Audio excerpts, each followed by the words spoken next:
সবাইকে আমন্ত্রণ জানাচ্ছি চ্যানেল 24 এর বিশেষ আয়োজন স্কয়ার চেয়ারবি প্রেজেন্ট সুস্থ লিভার সুস্থ জীবন অনুষ্ঠানে। প্রিয় দর্শক, আপনাদের সাথে আছি আমি ডাক্তার অর্থি জোকরেফ। ব্যস্ততম দূষিত এই নগরীতে অনিয়ন্ত্রিত জীবনযাপন, অতিরিক্ত ফাস্টফুড গ্রহণ সহ অতিরিক্ত শারীরিক ওজন, নিঃসন্দেহে অত্যাধুনিক জীবনশৈলী প্রত্যক্ষ কিংবা পরোক্ষভাবে লিভারে নানা জটিলতার জন্য অনেকাংশেই দায়ী। আমাদের আজকের এই বিশেষ আয়োজন বিশ্ব লিভার দিবস উপলক্ষে। ঠিক তারই ধারাবাহিকতায় সারা দেশ সহ বিশ্বব্যাপী নানা আয়োজন এবং কর্মসূচির মাঝে প্রত্যেকটি বছর এই দিবসটিকে উদযাপন করে থাকে।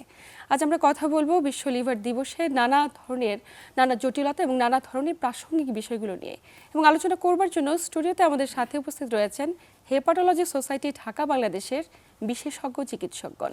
উপস্থিত আছেন অধ্যাপক doctor Mohammad Shahinul Alam, chairman liver বিভাগ, সাবেক উপাচার্য, বাংলাদেশ মেডিকেল বিশ্ববিদ্যালয় ঢাকা, সভাপতি হেপাটোলজি সোসাইটি ঢাকা বাংলাদেশ। আমাদের সাথে উপস্থিত রয়েছেন অধ্যাপক ডাক্তার মোহাম্মদ গোলাম আজম, বিভাগীয় প্রধান, গ্যাস্ট্রোএন্টারোলজি ও লিভার বিভাগ, বারেম হাসপাতাল ঢাকা এবং সাধারণ সম্পাদক হেপাটোলজি সোসাইটি ঢাকা বাংলাদেশ। আমাদের সাথে আরও উপস্থিত রয়েছেন সহযোগী অধ্যাপক doctor SKM Nazmul Hasan, liver বিভাগ, বাংলাদেশ মেডিকেল বিশ্ববিদ্যালয় ঢাকা, সাংগঠনিক সম্পাদক হেপাটোলজি সোসাইটি ঢাকা বাংলাদেশ। আমাদের সাথে আরও উপস্থিত রয়েছে সহযোগী অধ্যাপক ডাক্তার মোহাম্মদ সাইফুল ইসলাম এলিন, লিভার বিভাগ, বাংলাদেশ মেডিকেল বিশ্ববিদ্যালয় ঢাকা এবং বৈজ্ঞানিক সম্পাদক হেপাটোলজি সোসাইটি ঢাকা বাংলাদেশ। আমাদের সাথে আরও উপস্থিত রয়েছেন ডাক্তার আরিফা তাসনিম, সহকারী রেজিস্ট্রার, লিভার বিভাগ, ন্যাশনাল গ্যাস্ট্রো লিভার ইনস্টিটিউট ও হাসপাতাল ঢাকা এবং সদস্য হেপাটোলজি সোসাইটি। আপনাদের সবাইকে স্বাগত আমাদের আজকের আয়োজনে। প্রত্যেক বছর লিভার দিবস আমরা উদযাপন করে থাকি সারা দেশ সহ বিশ্বব্যাপী। এই দিবসটি পালনের মূল লক্ষ্য কী এবং এবছরের প্রতিপাদ্য বিষয় কী ছিল? ধন্যবাদ আপনাকে। 19শে এপ্রিল বিশ্ব লিভার দিবস পালন করা হয়। এটা বাংলাদেশে এই বছরই আসলে প্রথমবারের মতো পালন করা হচ্ছে। সারা পৃথিবীও বেশি দিন হয় না এটা যে শুরু হয়েছে। তা বিশ্ব লিভার দিবসটা পালন করছে এবার কিন্তু সবচেয়ে বড় স্কেলে পালন করা হচ্ছে। European association for the study of the liver, American association, African association, এমনকি এশিয়া প্যাসিফিক অ্যাসোসিয়েশন, যে লিভার অ্যাসোসিয়েশন এইবার সারা পৃথিবীতেই এই 19শে এপ্রিল প্রথমবারের মতো বৃহৎ পরিসরে এই বিশ্ব লিভার দিবস পালন করছে। এবারের প্রতিপাদ্য বিষয় হচ্ছে সলিড হ্যাবিট স্ট্রং লিভার। লিভারের ক্ষেত্রে খুব গুরুত্বপূর্ণ ইস্যু হচ্ছে যে লিভারই একটা অর্গান যার প্রায় 70-80% রোগকে প্রতিরোধ করা সম্ভব। সে কারণেই এবার যেটা প্রতিপাদ্য দিয়ে হচ্ছে তার ভালো অভ্যাস লিভারকে ভালো রাখতে পারে, লিভারকে সুস্থ রাখতে পারে, এমনকি লিভারকে স্ট্রংও করতে পারে। তো এবারের যে প্রতিপাদ্য সেটা হচ্ছে যে সলিড হ্যাবিট স্ট্রং লিভার। এই সলিড হ্যাবিটের মধ্যে 4টা বিষয়কে গুরুত্ব দেওয়া হয়েছে। একটা হচ্ছে যে ব্যালেন্স ডায়েট, ভারসাম্যপূর্ণ খাবার। দ্বিতীয়টা হচ্ছে যে অ্যাক্টিভিটিস বাড়ানো, ফিজিক্যাল অ্যাক্টিভিটিস বাড়ানো। তৃতীয় হচ্ছে যে রেগুলার চেক আপ করা, রোগ নির্ণয় করা। এবং চতুর্থ, আমাদের দেশের জন্য এটা আমরা চতুর্থতে বলেছি, সেটা হচ্ছে যে অ্যালকোহলকে ব্যবহার কমানো। আমাদের দেশের জন্য এটা কম হলেও ক্রমবর্ধমান। এই 4টা কাজকে যদি করা যায় তাহলে ওনারা বলেছেন যে আমাদের এই সলিড হ্যাবিটের মাধ্যমে আমাদের লিভারটা ভালো থাকবে। ধন্যবাদ। কিন্তু আমাদের জীবনযাপন পদ্ধতিতে যে পরিবর্তন, অনিয়মতান্ত্রিক জীবনযাপন এবং খাদ্যাভ্যাসের পরিবর্তন, এই প্রত্যেকটি আসলে লিভার রোগগুলো বাড়ানোর ক্ষেত্রে অনেকাংশে দায়ী, এবং এই প্রতিপাদ্য বিষয় থেকে হয়তো বা এটি উঠে আনার চেষ্টা করা হয়েছে। আমি একটু স্যারের কাছে আসবো যে হেপাটোলজি সোসাইটি ঢাকা বাংলাদেশ আসলে এবছর কী ধরনের উদ্যোগ গ্রহণ করেছে? ধন্যবাদ আপনাকে, এবং আমি সোসাইটির সেক্রেটারি হিসাবে আপনাদেরকে অগ্রিম ধন্যবাদ জানাচ্ছি আমাদেরকে আজকে এই কথা বলার সুযোগ দেওয়ার জন্য। আসলে লিভার রোগ অনেক ক্ষেত্রেই প্রতিরোধযোগ্য। যেরকম খাদ্যাভ্যাস পরিবর্তন মধ্যে ফ্যাটি লিভারকে কমানো সম্ভব, একইভাবে টিকা দিয়ে হেপাটাইটিস বি এটাকে কমায় রাখা সম্ভব হয়। আমাদের হেপাটোলজি সোসাইটি গত 28 বছর ধরে এই হেপাটোলজি বা লিভার রোগ বিষয়ে সচেতনতা বৃদ্ধির জন্য আমরা কিন্তু র্যালি, ক্যাম্পেইন এবং রোগী বা রোগীর পরিবারের সদস্যদের সাথে বসে কিন্তু আমরা সেমিনার করি, সিম্পোজিয়াম করি, তাদের অ্যাওয়্যার বা ক্যাম্পেইন করার চেষ্টা করি। আর একইভাবে হেপাটাইটিস বি ভ্যাকসিন দেওয়ার ক্ষেত্রে আমরা তাদেরকে সহযোগিতা করে থাকি।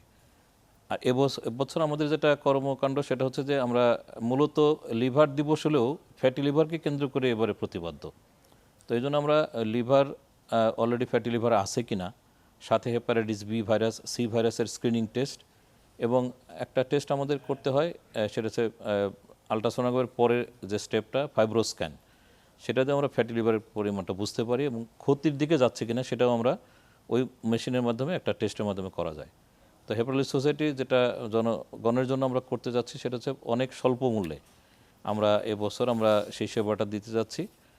আমাদের সোসাইটির যে ঠিকানা কলাবাগানে, সেখানে যোগাযোগ করলে আমরা সেই সেবাগুলো এবছরের জন্য আমরা সেটা ওপেন বা খোলা রেখেছি। ধন্যবাদ। বাহ, চমৎকার উদ্যোগ গ্রহণ করেছে। একটু স্যারের কাছে আসতে চাই যে আমরা তো লিভারের নানা রোগ নিয়ে কথা বলছি, আসলে বাংলাদেশের প্রেক্ষাপটে লিভারের নানা রোগগুলো কতটা উদ্বেগজনক হারে বেড়ে গিয়েছে এবং কোন অবস্থায় আমরা রয়েছি, সাধারণত কোন কোন ধরনের রোগগুলো আপনারা বেশি পেয়ে থাকছেন? ধন্যবাদ আপনাকে। আসলে আমাদের বাংলাদেশের বিভিন্ন ধরনের লিভার রোগ আছে, তার মধ্যে সবচেয়ে বেশি আক্রান্ত হলো ফ্যাটি লিভার ডিজিজে। সবচেয়ে বেশি রোগীরা আক্রান্ত, আমাদের দেশে প্রায় 4.5 থেকে 5 কোটি লোক ফ্যাটি লিভারে আক্রান্ত। পাশাপাশি দীর্ঘমেয়াদী লিভারের প্রদাহ ভাইরাসজনিত কারণে, যেমন chronic viral hepatitis, specially hepatitis B, hepatitis C, এছাড়াও অ্যাকিউট ভাইরাল হেপাটাইটিসের ভিতরে হেপাটাইটিস এ এবং হেপাটাইটিস ই ভাইরাসদের সংক্রমণ হচ্ছে। পাশাপাশি বিভিন্ন গর্ভকালীন লিভার রোগে আক্রান্ত রোগীও আছে। তবে আমাদের অনিয়ন্ত্রিত খাদ্যাভ্যাস এবং জীবনযাপন পদ্ধতির জন্য আশঙ্কাজনক হারে ফ্যাটি লিভার ডিজিজের আক্রান্ত রোগীর সংখ্যাই সবচেয়ে বেশি এখন আমাদের দেশে, যেটা আমাদের জন্য অত্যন্ত উদ্বেগজনক এবং চ্যালেঞ্জিং।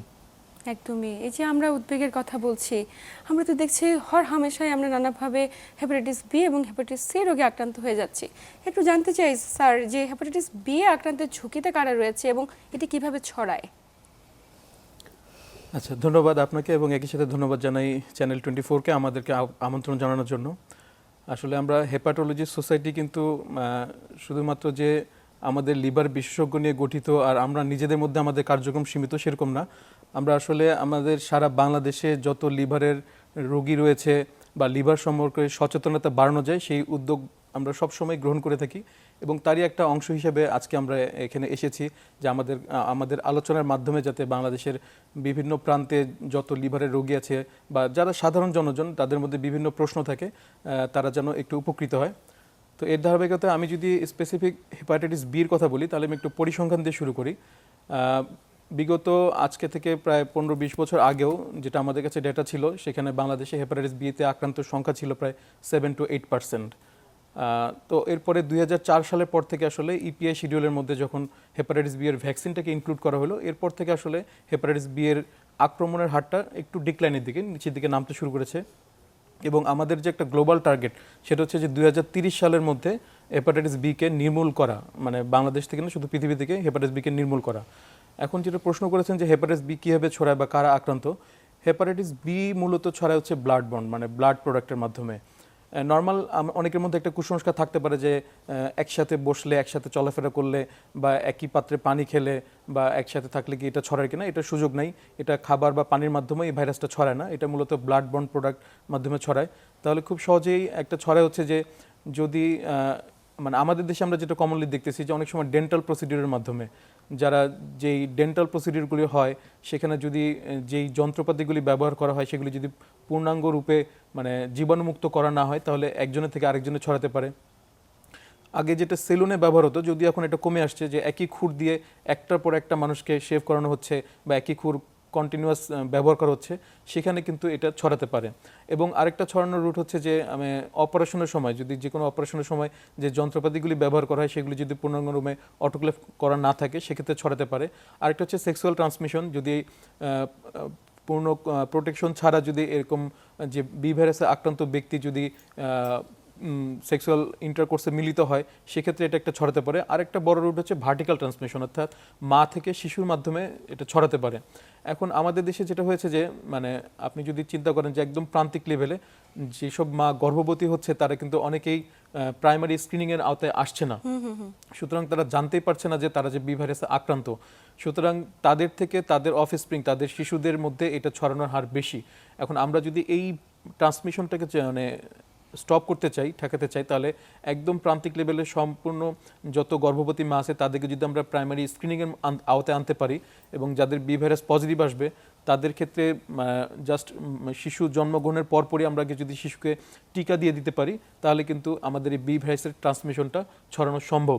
আর যে রুটগুলির কথা বললাম, এইগুলির দিকে যদি আমরা নজর দিই, তাহলে এই বি ভাইরাসের সংক্রমণ প্রতিরোধ করা সম্ভব। নিঃসন্দেহে খুবই চমৎকার বলেছেন। একটু ম্যাডামের কাছে এই কথার রেস ধরে আসতে চাই যে আমরা তো বলছি যে প্রান্তিক অঞ্চলে যে সমস্ত গর্ভবতী মা রয়েছে তাদেরকে ঠেকানোর জন্য অবশ্যই এই বিষয়টা স্ক্রিনিংয়ের আওতাভুক্ত করা উচিত। আসলে গর্ভাবস্থায় একজন মা যদি হেপাটাইটিসে আক্রান্ত হয়ে যায় কি করে বুঝবে, বোঝার উপায়গুলো কি, এবং হেপাটাইটিস বি এবং হেপাটাইটিস সি এর যে প্রাদুর্ভাব আমরা শুনছিলাম এটাকে প্রতিরোধ করার জন্য আপনার পরামর্শ কি থাকবে? ধন্যবাদ অর্থী এবং ধন্যবাদ চ্যানেল 24। এই প্রশ্নটার উত্তরে দেওয়ার আগে আমি একটু বলতে চাই যে প্রেগনেন্সিতে লিভার ডিজিজ সাধারণত দুটো ক্যাটাগরিতে ভাগ করতে পারি আমরা। একটা হচ্ছে যেই লিভার ডিজিজগুলো সর্বসাধারণে নর্মালি হয়, যেটা ডক্টর নাজমুল, ডক্টর সাইফুল ভাই আলোচনা করলেন, সেইগুলোও প্রেগনেন্সিতে হতে পারে। আরেকটা ডিজিজ ক্যাটাগরি যেটা হচ্ছে শুধুমাত্র প্রেগনেন্সিতেই হবে। তো যেগুলো হচ্ছে ইন জেনারেলি সেটা অলরেডি বলা হলো, hepatitis A, hepatitis E, hepatitis B, hepatitis C, even fatty liver, cirrhosis, এগুলো প্রেগনেন্সি লেডিদেরও হতে পারে। এখানে খুবই ইম্পর্ট্যান্ট একটা ইস্যু, সেটা হচ্ছে hepatitis B with pregnancy. Because আমরা জানি যে আমাদের দেশে হেপাটাইটিস বি সংক্রমণের, যেটা সাইফুল ভাই বললেন, যে মেজরিটি অফ দ্য পিপল আমাদের চাইল্ড বার্থ এবং প্রেগনেন্সির সময় আমাদের হেপাটাইটিস বি ভাইরাসটা ট্রান্সমিটেড হয়। সো আমাদের we should target this point. So প্রতিটা প্রেগনেন্সি পিরিয়ডে মাদারকে শুড বি স্ক্রিনিংয়ের আনতে হবে, এবং অ্যান্টিনেটাল চেক আপে এটা আসলে অলরেডি ইনকর্পোরেটেড করা হয়েছে, তারপরেও প্রান্তিক পর্যায়ে এখনও ইমপ্লিমেন্টেশন হয়নি, সেটাকে এমফেসাইজ দিতে হবে। এবং আরেকটা ইম্পর্ট্যান্ট হচ্ছে যে প্রেগনেন্সি হলেও যে জন্ডিস, হেপাটাইটিস বি এর খুবই ভালো চিকিৎসা বাংলাদেশে অ্যাভেলেবল, এবং সেটা শুধু বাংলাদেশ না, আন্তর্জাতিক মানের চিকিৎসাটাই বাংলাদেশে অ্যাভেলেবল। আরেকটি ইস্যু বলতে চাই যে হেপাটাইটিস এ এবং ই সেটা প্রেগনেন্সিতে আসলে মারাত্মক জটিলতা হতে পারে। ইভেন হেপাটাইটিস ই আক্রান্ত গর্ভবতী মা মৃত্যু ঝুঁকি রয়েছে। আচ্ছা, তো সেই কারণে এই বিষয়টা যদি আক্রান্ত হয় অবশ্যই তাকে হসপিটালাইজড এবং লিভার বিশেষজ্ঞের পরামর্শ নিতে হবে। আর কিছু রোগ রয়েছে যেগুলো আসলে শুধুমাত্র প্রেগনেন্সিতেই হয়। সেই রোগগুলোর ভিতর রয়েছে হেল্প, ইন্টারহেপাটিক কোলেস্টেসিস অফ প্রেগনেন্সি, তারপরে রয়েছে acute fatty liver of pregnancy, আরেকটা ডিজিজ রয়েছে বার্টেরি সিনড্রোম, যদিও এটা অন্যদেরও হয়। তারপরেও এই ইস্যুগুলো আসলে হেপাটোলজিস্টকেই অ্যাড্রেস করতে হবে। এবং এরা আমাদের কাছে কিভাবে আসবে? প্রথম কথা হচ্ছে যে জন্ডিস নিয়ে আক্রান্ত হয়ে আসতে পারে, যে চোখ এবং প্রস্রাব হলুদ হয়ে যেতে পারে, সেটা নিয়ে আমাদের কাছে আসতে পারে। যে দেখা যাচ্ছে যে অন্য কোনো পরীক্ষা করিয়েছে, ইনসিডেন্টালি পাওয়া গেল যে তার লিভারের যে ফাংশন টেস্ট আমরা বলি এইচজিপিটি, এইচজিওটি, এগুলো বেড়ে গিয়েছে, সেটা নিয়ে আমাদের কাছে আসতে পারে। তৃতীয়ত আসতে পারে যে অ্যাকুইট কন্ডিশন, যে অনেক পেটে ব্যথা নিয়ে আসতে পারে। এবং হচ্ছে যেটা আমরা খুব কমনলি এনকাউন্টার করি সেটা হচ্ছে ইচিং, যেটাকে বাংলায় বলা হয় চুলকানি। এরকম একটা সিমটম নিয়ে প্রেগনেন্সিতে অনেক মাই আসলে চিকিৎসকের পরামর্শের জন্য চলে আসে আর কি। তো সেই কারণে প্রেগনেন্সির সাথে লিভার ডিজিজ আসলে খুব ইম্পর্টেন্ট, তো এইটাকে অ্যাড্রেস দেওয়া উচিত। আরেকটা হচ্ছে যে মায়ের চিকিৎসাটা, হ্যাঁ, মাকে যদি আমরা প্রপারলি স্ক্রিন করতে পারি, অ্যাজ ওয়েল এজ ট্রিট করতে পারি, সেক্ষেত্রে কিন্তু হেপাটাইটিস বি এর সংক্রমণ আমরা আসলে অলমোস্ট 90 to 95% আমরা কমিয়ে ফেলতে পারি। সো এই বিষয়টা আসলে ন্যাশনের জন্য আসলে খুব ইম্পর্ট্যান্ট। নিঃসন্দেহে এই জায়গায় একটু আমি ইনক্লুড করতে চাই আপনার সাথে যে আমরা তো বলছিলাম ভ্যাকসিনেশনের কথা, মানে ভ্যাকসিনেশন কি ইপিআই শিডিউলের আওতাভুক্ত এবং কারা ভ্যাকসিনের আওতাভুক্ত হবে?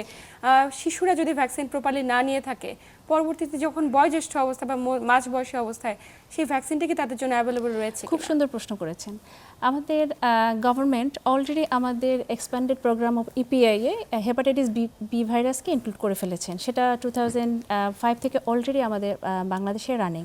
তো যেই শিশুগুলো নর্মালি জন্মের সাথে সাথে ভ্যাকসিনেশনে চলে যাবে, তারা আসলে হেপাটাইটিস বি ভাইরাসের ভ্যাকসিন আপনার থেকে পেয়ে যাচ্ছে। কিন্তু তার আগে আমরা আসলে যারা জন্মেছি তারা কিন্তু আসলে এই ভ্যাকসিনেশনটা পাইনি। তাদের ক্ষেত্রে কি করণীয়? তো তাদের ক্ষেত্রে আসলে স্ক্রিনিংটা খুব ইম্পর্টেন্ট, যে কারণ এটা আরেকটা ইস্যু, কারণ লিভার ডিজিজের একটা উল্লেখযোগ্য অংশ থাকে হচ্ছে অ্যাসিমটোমেটিক, তার মানে এরা কোনো সিমটমই কখনো দিবে না। সেই কারণে এখন স্ক্রিনিংটাকে আসলে জোর দেওয়া হয়েছে।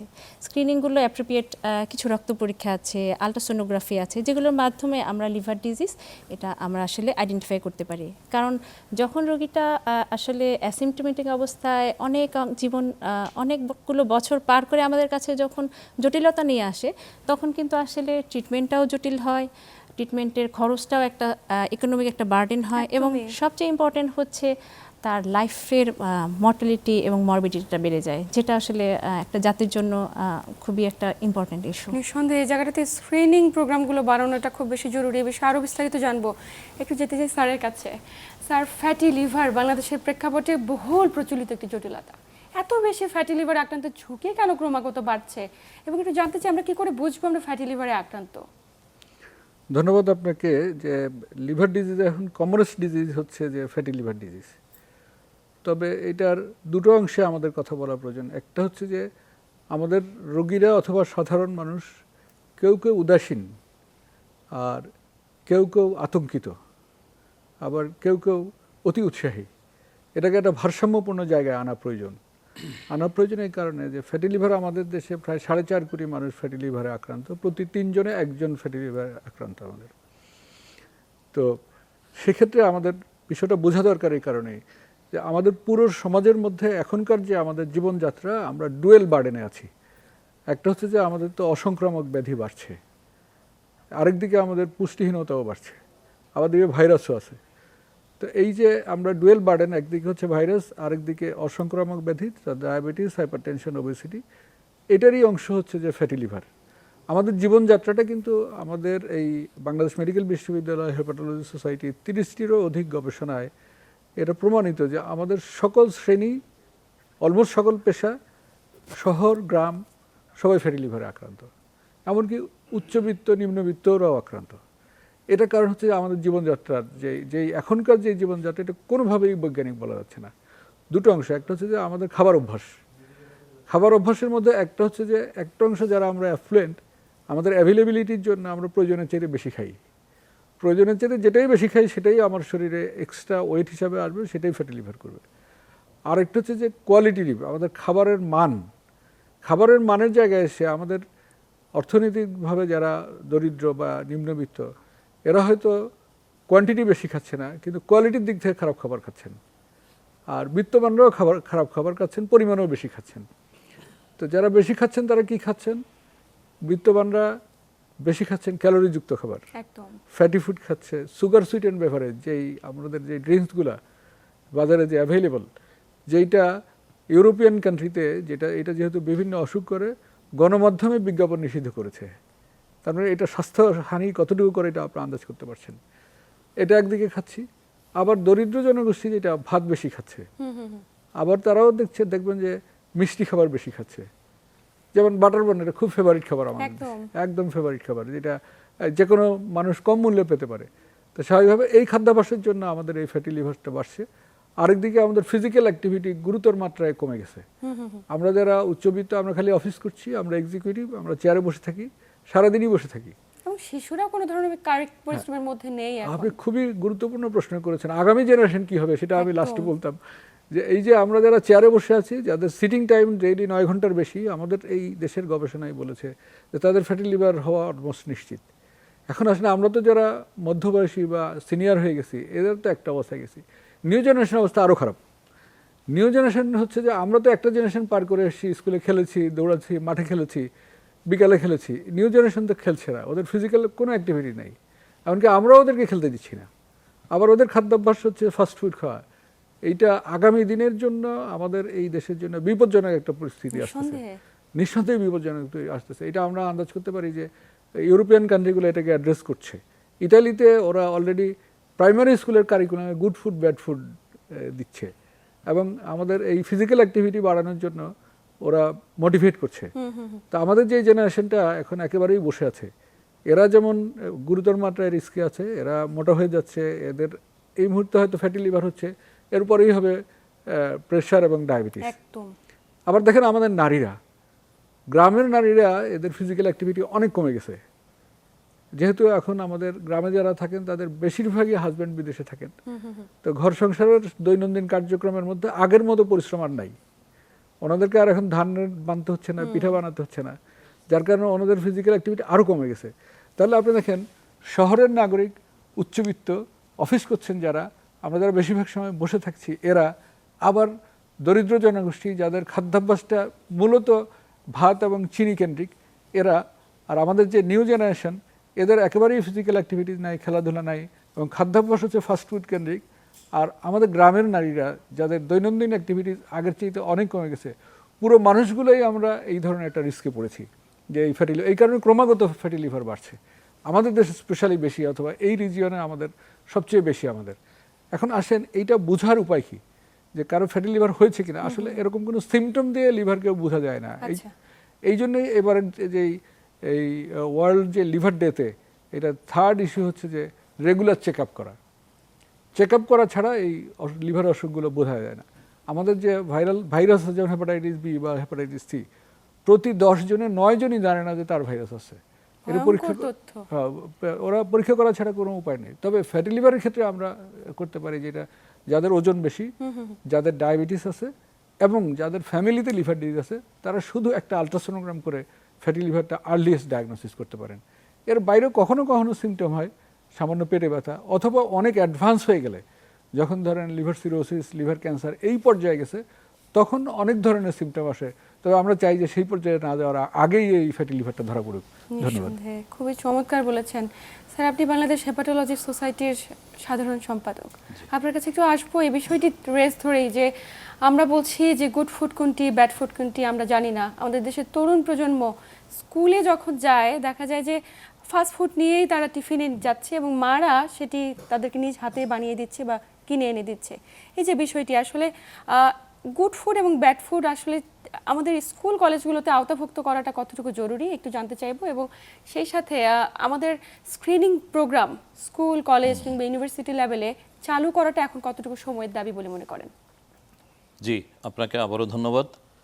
আমরা হেপাটোলজি সোসাইটি অ্যাওয়ারনেস ক্যাম্পেইন যেটা করি সেটা মূলত অসুস্থ হয়ে গিয়েছে হেপাটাইটিস বি, সি তাদের মধ্যে যেরকম করি, তাদের পরিবারের সদস্য নিয়ে আমরা বসি। কিন্তু এই সাম্প্রতিক সময়গুলোতে ফ্যাটি লিভার যেহেতু একটা গ্লোবাল কনসার্ন আমাদের দেশেও, আমরা মূলত এখন ফোকাস করছি যে এইটাই, যে এখানে কিন্তু আসলে মূলত কোনো ওষুধ লাগে না।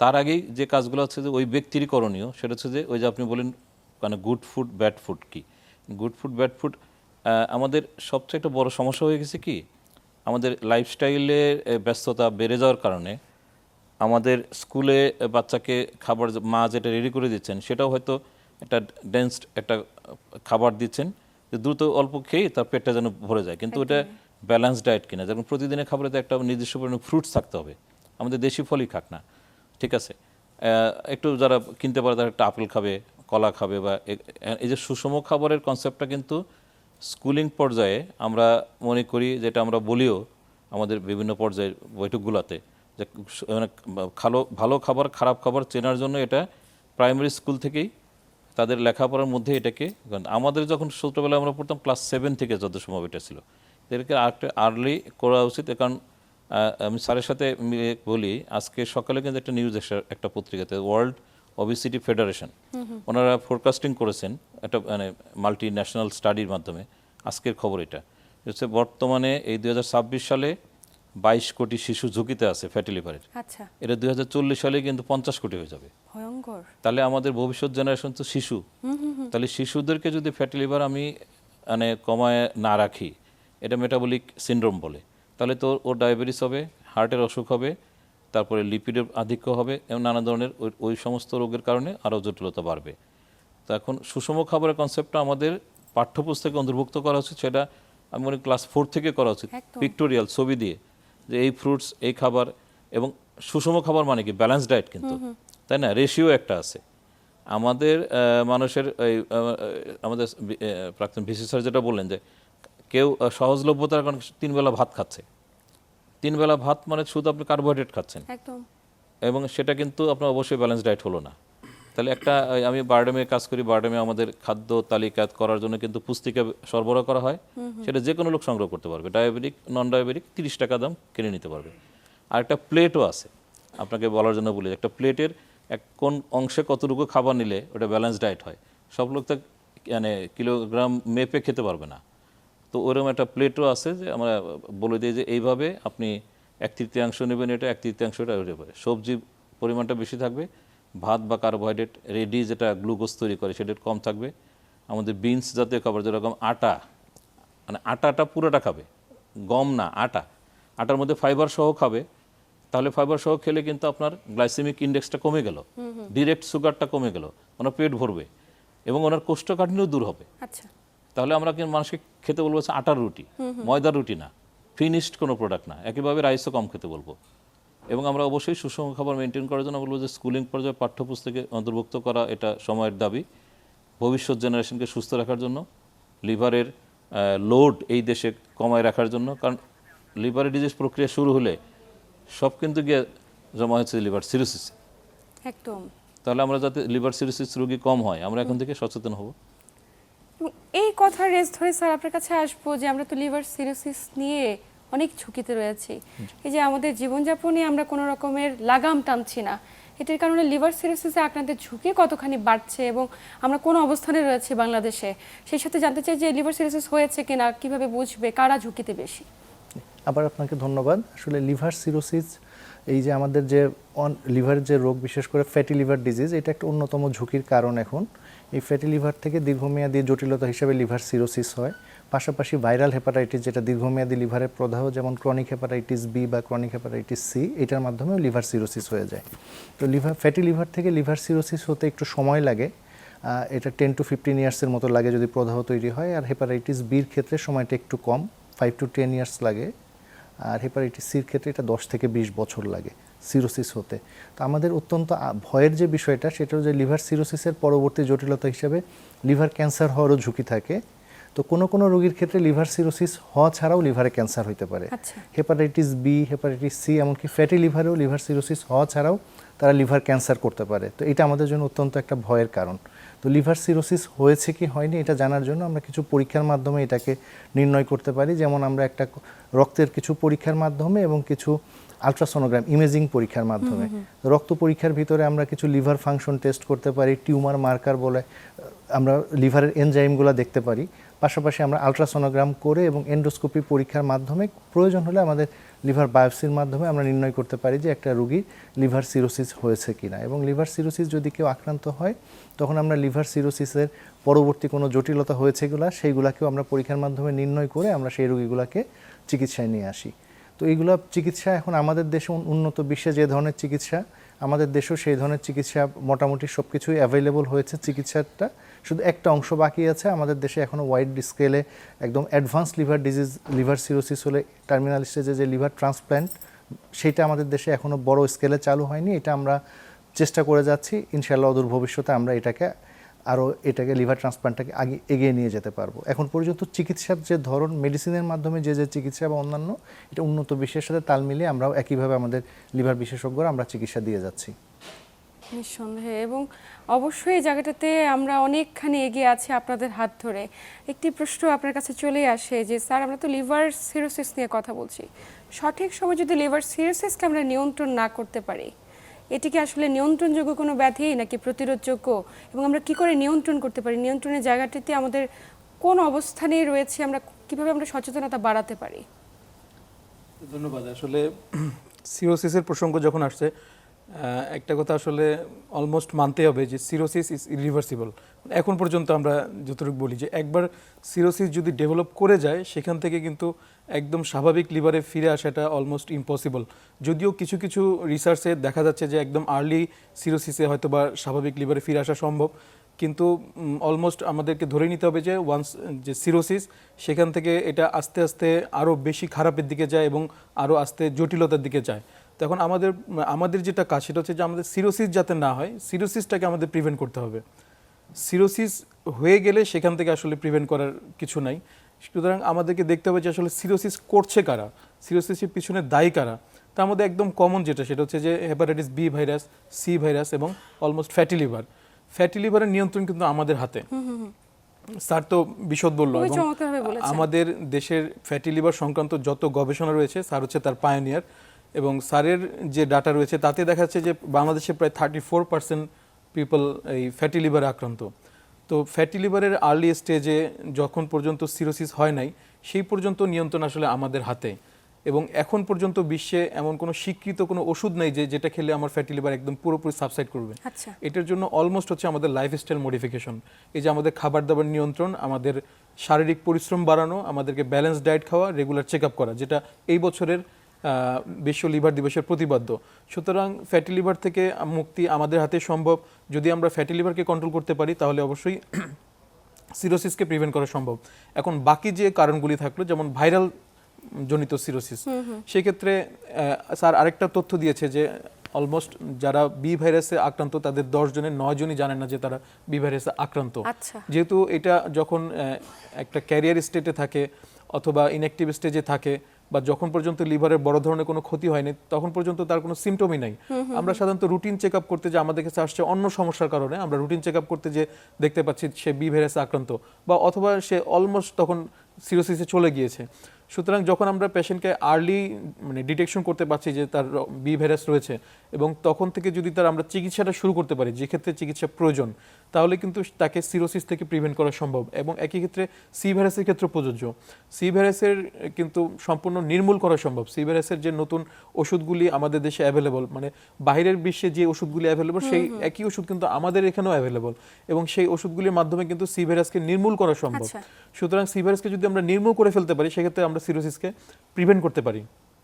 সুতরাং সিরোসিসকে নির্মূল করা সম্ভব না, কিন্তু সিরোসিস যাতে না হয় সেটা প্রিভেন্ট করা আমাদের পক্ষে সম্ভব এবং সেটার নিয়ন্ত্রণ আমাদের হাতে। একদমই। এবং লিভার সিরোসিস থেকে যে এত ব্যক্তি লিভার ক্যান্সারে আক্রান্ত হচ্ছে কিংবা আমাদের বিশেষজ্ঞ স্যার যেমনটি বলছিল যে হয়তোবা ফ্যাটি লিভার থেকেও অনেকে লিভার ক্যান্সারে আক্রান্ত হয়ে যেতে পারে লিভার সিরোসিস ডেভেলপ করা ছাড়াও। আমরা বিষয়গুলো নিয়ে বিশদ আলোচনা করব অথবা ডাক্তার শাহিনুল আলম স্যারের কাছে। কিন্তু ম্যাডামের কাছে একটু ভিন্ন প্রসঙ্গে আসতে চাই যে আমরা এত বেশি বাইরের খাবার খাই, দেখা যায় যে তীব্র গরমের কারণে অনেক সময় আমরা বিভিন্ন ধরনের জুস খাচ্ছি বাইরে থেকে, আখের শরবত, বেলের শরবত, তারপর লেবুর শরবত, কোন ধরনের পানি দিয়ে খাওয়াচ্ছে সেটা আমরা একদম যাচাই বাছাই করছি না। আসলে এই জিনিসগুলো আমাদের জন্ডিস হবার জন্য কতখানি দায়ী এবং আমাদের এই জায়গা থেকে প্রতিরোধ করার জন্য নিজের লিভারকে সুস্থ রাখার জন্য আপনার পরামর্শ কী থাকবে? ধন্যবাদ অর্থী।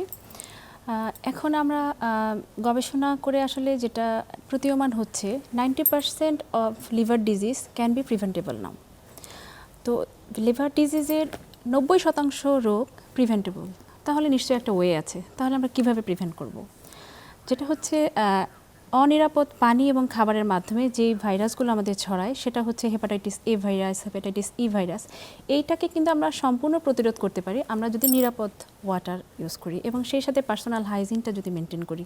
কারণ হেপাটাইটিস ই এবং হেপাটাইটিস এ এই দুটোই আমাদের হচ্ছে খাদ্য এবং পানীয়র মাধ্যমে ছড়ায়। তো এই দিকে যদি আমরা অ্যাড্রেস দিই, ইভেন হচ্ছে আমাদের আসলে ঢাকা শহরে স্ট্রিট ফুডটা খুব বেশি প্রচলন, শুধু ঢাকা না সারা বাংলাদেশেই এখন এটা আসলে প্রচলিত। সেটা হচ্ছে চটপটি, ফুচকা এবং হচ্ছে পানি, নিরাপদ পানিটা খুবই গুরুত্বপূর্ণ। তো এইটার যে পানিটা ব্যবহার করা হয় এটা কিন্তু আমাদের কোনো রেস্ট্রিকশন নাই। তো সেক্ষেত্রে আমাদের দরকার হচ্ছে অ্যাওয়ারনেস, আমাদের সচেতনতা। আমরা আমাদের বাচ্চাদেরকে ইভেন বড়দেরকে এই ব্যাপারে আমরা সচেতন করব যে আমরা আসলে ওই নিরাপদ খাবার খাবো। এটা একটা প্রিভেনশন।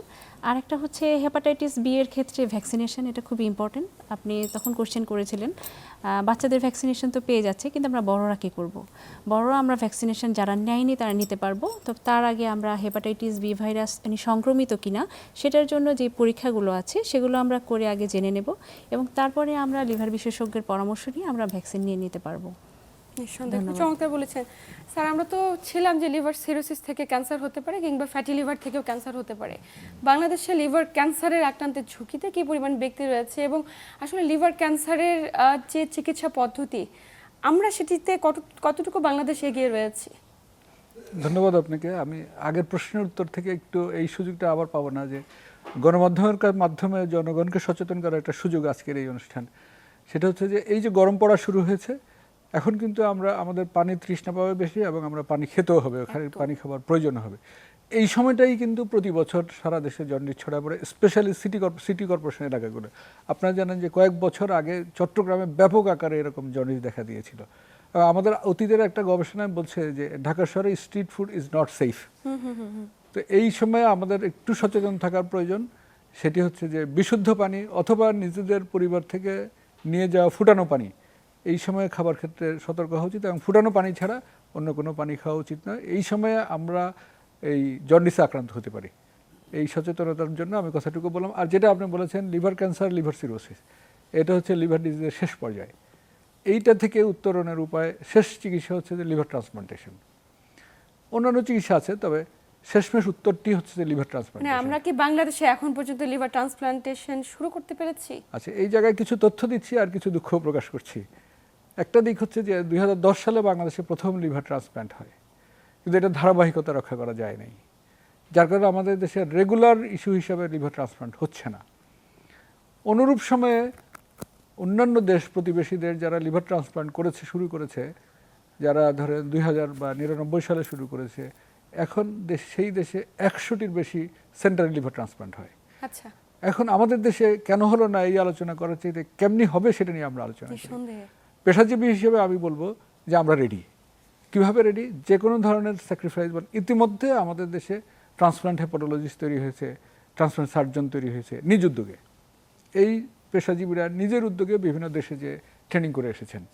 কিন্তু যে জায়গাটা হয়নি সেটি হচ্ছে প্রাতিষ্ঠানিক এবং রাষ্ট্রীয় যে সাপোর্ট, এই জায়গাটা সাস্টেনেবল না হওয়ার কারণে আমাদের লিভার ট্রান্সপ্লান্টটা এখনও পারফেক্টলি অথবা রেগুলার বেসিসে হয়নি। এই বছরই আমরা লিভার ট্রান্সপ্লান্ট করলাম, গত বছর না, মেডিকেল বিশ্ববিদ্যালয়ে লিভার ট্রান্সপ্লান্ট করা হয়েছে বিশ্ববিদ্যালয়ের ফান্ডে আচ্ছা, এবং বিদেশের সহযোগিতায়। আমরা মনে করি যে আমাদের রাষ্ট্র কাঠামো থেকে এবং সিভিল সোসাইটি থেকে, প্রতিষ্ঠান হিসাবে আমি বলবো যে বাংলাদেশ মেডিকেল ইউনিভার্সিটি অনেক অ্যাডভান্স, তার ফ্যাসিলিটিস লিভার ট্রান্সপ্লান্টের জন্য রেডি। বার্ডেম ট্রান্সপ্লান্ট করেছে, তারাও চাইলেই ট্রান্সপ্লান্ট করতে পারবেন। এর বাইরে রয়েছে গ্যাস্ট্রো লিভার ইনস্টিটিউট, সেখানেও প্রাথমিক পর্যায়ে থাকলেও ট্রান্সপ্লান্ট করা সম্ভব। এগিয়ে আছে বাংলাদেশ মেডিকেল বিশ্ববিদ্যালয়, 2টা ওটি আমাদের রেডি আছে লিভার ট্রান্সপ্লান্টের জন্য। ট্রান্সপ্লান্ট সার্জন, ট্রান্সপ্লান্ট হেপাটোলজিস্ট এবং পুরো টিম মেডিকেল বিশ্ববিদ্যালয়ে রয়েছে। আমরা মাত্র বাইরে থেকে 4-5 জন স্পেশালিস্টকে এনে ট্রান্সপ্লান্ট করা হয়েছে। এখন এটা যদি ধারাবাহিকভাবে করতে হয়, একটা হচ্ছে পাবলিক প্রাইভেট পার্টনারশিপ দরকার, সরকারের নিরবচ্ছিন্ন সাপোর্ট দরকার এবং সিভিল সোসাইটিরও সাপোর্ট দরকার, যেটা আমরা পেয়েছি ইতিমধ্যে। তো সেই হিসাবে আমরা বলবো যে লিভার ট্রান্সপ্লান্ট বাংলাদেশে পসিবল। অল্প একটু জায়গায় আমরা আটকে আছি। পেশাজীবীরা তাদের সমস্ত কিছু মানে উদারহস্তে ইনভেস্ট করেছে এটার মধ্যে, নিজেদের দায়িত্বে ট্রেনিং করে এসেছে, নিজেদের খরচে ট্রেনিং করে এসেছে, তারা রেডি।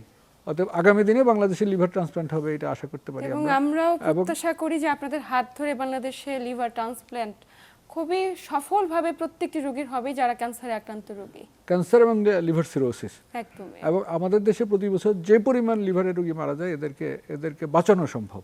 নিঃসন্দেহে। তো 3টি প্রতিষ্ঠান আমি প্রথমেই বলেছি যে বাংলাদেশ মেডিকেল বিশ্ববিদ্যালয় একদম রেডি।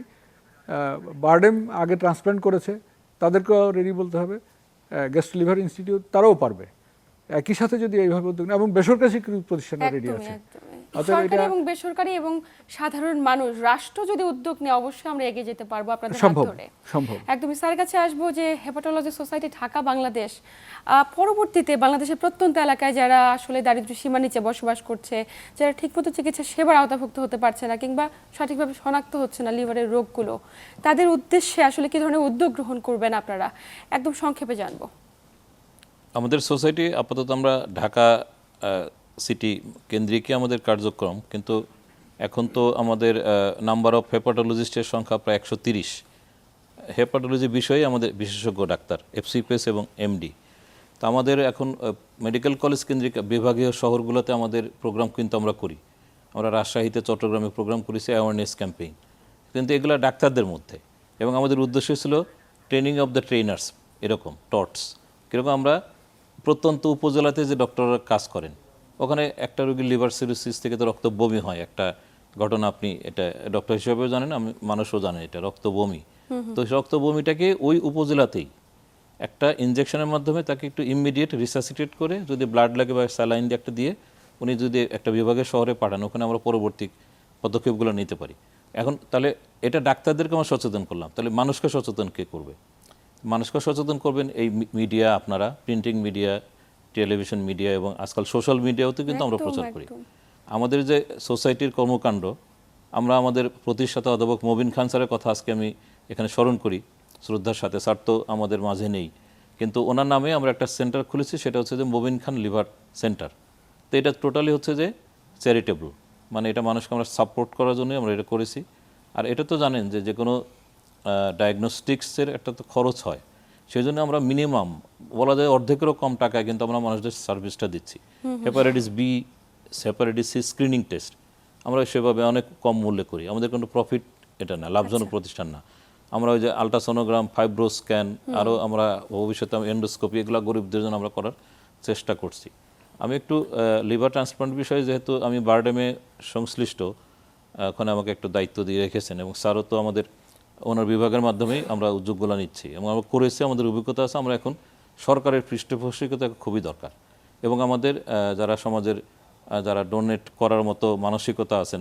কারণ কি, আপনাকে আমি একটু তথ্য দেই যে ইন্ডিয়া তো অনেক বড় দেশ। ইন্ডিয়াতে এখন শোনা যায় প্রায় 70-80 বা 100টা সেন্টারে লিভার ট্রান্সপ্লান্ট, মোর দেন 100, 100টার বেশি সেন্টার, আর আমাদের দেশে একটাও থাকবে না, এটা কেন হবে? তাহলে আমরা খুব সিরিয়াসলি আমরা নেমেছি, কিন্তু আমাদের সহযোগিতা লাগবে কার? প্যাট্রন বা পৃষ্ঠপোষকতা, সেটা হচ্ছে যে সরকারি পর্যায় থেকেও লাগবে এবং যারা ফিলান্থ্রপিক অর্গানাইজেশন তারা যেন, কারণ ট্রান্সপ্লান্ট করার পরেও কিন্তু রোগীটার ওষুধ লাগবে। আমি অপারেশন করে দিলাম, উনি হয়তো 2 সপ্তাহ থাকলেন হাসপাতালে, একদম অপারেশন পরবর্তী 3 মাস তো লোকটা রেস্টে থাকবেন, তার সংসারটা চলবে কিভাবে? আর কিছু কিছু ট্রান্সপ্লান্ট, কিডনি ট্রান্সপ্লান্ট বলি বা লিভার ট্রান্সপ্লান্ট বলি, কিন্তু দামি কিন্তু ওষুধ লাগে, এমনও হতে পারে সারা জীবনে লাগতে পারে। তাহলে আমাদের সমাজকে এগিয়ে আসতে হবে। যেরকম পাকিস্তান সরকার, ওনারা কিন্তু এটা করেছেন, ওনাদের ভ্যালিড সেন্টারগুলোকে বলেছেন যে আপনারা ট্রান্সপ্লান্ট সার্জন আপনি করেন, লিভার স্পেশালিস্ট আমরা যারা আজকে আসছি, আপনারা রুগী সিলেক্ট করেন, ওনারা সার্জারি করবে, এরপরের দায়িত্বটা আমরা রাষ্ট্র নিলাম। আচ্ছা। এবং তারা ট্রিমেন্ডাস একটা 1000 ওনারা লিভার ট্রান্সপ্লান্টের সেলিব্রেশন করলেন এই 2 মাস আগে, বাহ, গত মাত্র 3-4 বছরের মধ্যে এই পরিমাণ। তার মানে প্রতিদিন ওরা হয়তো একাধিক লিভার ট্রান্সপ্লান্ট করতেছেন। তো এটা আমি মনে করি যে আমাদের দেশে উভয়েরই লাগবে, আপনার জনগণের লাগবে, সাংবাদিক ভাই যারা আছেন, মিডিয়া তারা এবং প্রচারে স্যার যাবেন। এক্ষেত্রে আপনাদের একাগ্রতা, আপনাদের একনিষ্ঠ চেষ্টা তো রয়েছে, পাশাপাশি সরকারি এবং বেসরকারি পর্যায়ে যদি একসঙ্গে উদ্যোগ গ্রহণ করা যায়, অবশ্যই আমরা খুবই আশাবাদী খুব সীমিত সময়ের মাঝে বাংলাদেশে অ্যাভেলেবল ভাবে লিভার ট্রান্সপ্লান্ট শুরু হয়ে যাবে। আমাদের সোসাইটি কিন্তু আমরা সেই জন্যই করেছি যে আমাদের ফিলান্থ্রপিক অলাভজনক প্রতিষ্ঠান, আমরা আমাদের প্রত্যেক দিনের কর্মকাণ্ডের বাইরেও একটা সময় বের করে কিন্তু আমরা এখানে সময় দিই, যেখানে আমাদের ব্যক্তিগত কোনো বেনিফিট নাই। নিঃসন্দেহে। এবং আমি বারডেমে যেহেতু জব করি আমি দীর্ঘদিন, বারডেমে দেখেন একটা কিন্তু ছোট্ট জায়গা থেকে, একটা সোসাইটি থেকে কিন্তু আজকে এত বড় ওনারা প্রতিষ্ঠান করেছেন। তো আমাদেরও এই হেপাটাইটিস সোসাইটির, আপনি বলেন যে ভবিষ্যৎ পরিকল্পনা কি, আমাদেরও ভবিষ্যৎ পরিকল্পনা যে আমরা ওই হেপাটাইটিস সোসাইটি থেকে অলরেডি আমরা একটা সেন্টার করেছি। সেন্টারটা একটা ছোট একটা জায়গা, এখান থেকে আমরা একটা প্রতিষ্ঠান করব যেটা লিভার ইনস্টিটিউট হবে, এবং সেখানে লিভার ট্রান্সপ্লান্ট করবো আমরা। নিঃসন্দেহে আমরা অদূর ভবিষ্যতে সেই সফলতা দেখব, আপনাদের হাত ধরে প্রত্যেকটি রোগী সুস্থভাবে জীবনযাপন করছেন আমরা আশাবাদী, এবং আপনাদের প্রচেষ্টাতে রয়েছে বিশ্ব লিভার দিবস উপলক্ষে এই যে আয়োজন, প্রত্যেকটি ব্যক্তিকে লিভারের সুরক্ষায়, লিভারের নানা ধরনের রোগ ব্যাধি থেকে প্রতিরোধ করতে, কিংবা আমরা যদি প্রিভেনশনের কথা একটু আসতে চাই, আপনার পরামর্শ কি থাকবে? জি, এটা অত্যন্ত গুরুত্বপূর্ণ প্রশ্ন। আসলে আমাদের প্রত্যেককেই কয়েকটা বিষয় একটু খেয়াল রাখতে হবে। সেটা হলো আমাদের সুষম খাদ্যাভ্যাস তৈরি করতে হবে, আমাদের নিয়মতান্ত্রিক জীবনযাপন পদ্ধতি লাগবে, আমাদের রেগুলার ফিজিক্যাল অ্যাক্টিভিটিসের মধ্যে আমাদেরকে ইনভলভ থাকতে হবে। পাশাপাশি যদিও আমাদের দেশের ক্ষেত্রে এটা প্রযোজ্য খুবই কম, তবে এটা রাইজিং, যে অ্যালকোহল কনজামশনের এইটাকে আমাদের খুব অ্যালার্ট থাকতে হবে এটার বিষয়ে। তার মানে ধর্মীয় অনুশাসন বিধিবিধান আমাদের মেনে চলতে হবে। পাশাপাশি রেগুলার স্ক্রিনিং, এটা আমাদের অত্যন্ত গুরুত্বপূর্ণ। খুব অল্প সীমিত খরচের ভিতরে রেগুলার স্ক্রিনিং পরীক্ষার মাধ্যমে আমরা আমাদের লিভার আক্রান্ত রোগীদেরকে শনাক্ত করতে পারি বা ঝুঁকিতে আছে কিনা, এবং সেই অনুযায়ী যদি আমরা ব্যবস্থা নিই তাহলে এই যে বিশাল যে একটা কর্মযোগ্য লিভারের রোগীদের পরবর্তী যে জটিলতা, সেটাকে আমরা খুব সাধারণভাবে সীমিত খরচের মধ্যে আমরা তাদেরকেই ঝুঁকি থেকে প্রতিরোধ করতে পারি। নিঃসন্দেহে একদম আলোচনার শেষ প্রান্তে আপনাদের প্রত্যেকেই স্যার আন্তরিক ধন্যবাদ গুরুত্বপূর্ণ তথ্য এবং পরামর্শের মাধ্যমে দর্শকদের উপকৃত করবার জন্য।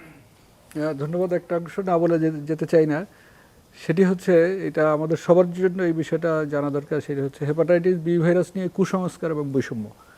এই কুসংস্কার এবং বৈষম্যের মধ্যে আশ্চর্য হবেন যে চিকিৎসক থেকে শুরু করে গ্রামের সাধারণ মানুষ, পরিবার, সব জায়গায় আমরা সবাই এই কুসংস্কার এবং বৈষম্যের মধ্যে অংশগ্রহণকারী। একদম। সেটা কিভাবে দেখেন, একটা হচ্ছে যে হেপাটাইটিস বি ভাইরাস হলে তাকে চাকরি দেওয়া হচ্ছে না। হেপাটাইটিস বি ভাইরাস হওয়া মাত্রই তাকে চাকরির অযোগ্য ঘোষণা করা হচ্ছে। আমরা 2006 সাল থেকে এই কুসংস্কার এবং এই বৈষম্যের বিরুদ্ধে কাজ করছি, এবং এটা আমাদের মতো আমরা শুধু একা করছি তারা আমেরিকায় কাজ করেছে এবং আমেরিকা আইনের পরিবর্তন হয়েছে, চায়নায় কাজ করেছে এবং চায়না আইনের পরিবর্তন হয়েছে। আমেরিকা এবং চায়নায় ফিজিক্যাল ফিটনেস ফর চাকরি বা চাকরি নিয়োগের জন্য যেই ফিজিক্যাল ফিটনেস পরীক্ষা করা হয়, সেখানে হেপাটাইটিস বি ভাইরাস পরীক্ষা বাদ দিয়ে দেওয়া হয়েছে। আচ্ছা আচ্ছা। এর কারণ হচ্ছে হেপাটাইটিস বি ভাইরাস তো মানুষের অফিস অ্যাক্টিভিটির মাধ্যমে ছড়ায় না। নিঃসন্দেহে। আর কারো যদি লিভার সিরোসিস না থাকে, শুধু বি ভাইরাস পজিটিভ, এটার জন্য চাকরির অযোগ্য ঘোষণা করা এটা একেবারেই অবৈজ্ঞানিক। আচ্ছা, এই বৈষম্যমূলক আচরণ সাধারণ মানুষ করছে তা না, চিকিৎসা প্রতিষ্ঠানগুলোও করছে। হেপাটাইটিস বি ভাইরাসে আক্রান্ত হলে তার অপারেশন হচ্ছে না, তার এনজিওগ্রাম হচ্ছে না, তার ইন্টারভেনশন হচ্ছে না। তো এটা নিয়েও আমরা কাজ করেছি। এইটা একজন রোগীর অধিকারের থেকে বঞ্চিত করা হচ্ছে। হেপাটাইটিস বি ভাইরাস যাতে অপারেশনের সময় সংক্রমিত না হয়, এটার জন্য স্ট্যান্ডার্ড সায়েন্টিফিক পদ্ধতি আছে। ইন্টারভেনশনের মাধ্যমে যদি না ছড়ায় সেটার জন্য একটা বিজ্ঞানভিত্তিক পদ্ধতি আছে। কিন্তু রোগীকে আমাদের এই কথা বলার অধিকার নাই যে আপনার হেপাটাইটিস বি ভাইরাস আছে, আপনার চিকিৎসা করবো না, আপনার অপারেশন করবো না, আপনার ডায়ালাইসিস করবো না। প্রতিনিয়ত আমরা এরকম রোগী পাচ্ছি যারা হেপাটাইটিস বি ভাইরাসে আক্রান্ত হওয়ার পরেও সরকারি শীর্ষ চিকিৎসা প্রতিষ্ঠানে ভর্তি হওয়ার পরেও এনজিওগ্রাম এবং অপারেশন না করে রোগীকে ছুটি দিয়ে দেওয়া হয়েছে। এমনকি স্কুলগুলো দেখা যায় যে হেপাটাইটিস বি ভাইরাসে আক্রান্ত হলে তাকে স্কুল থেকে বের করে দেওয়া হচ্ছে। এই যে সার্বিক বৈষম্য, এটা অবৈজ্ঞানিক।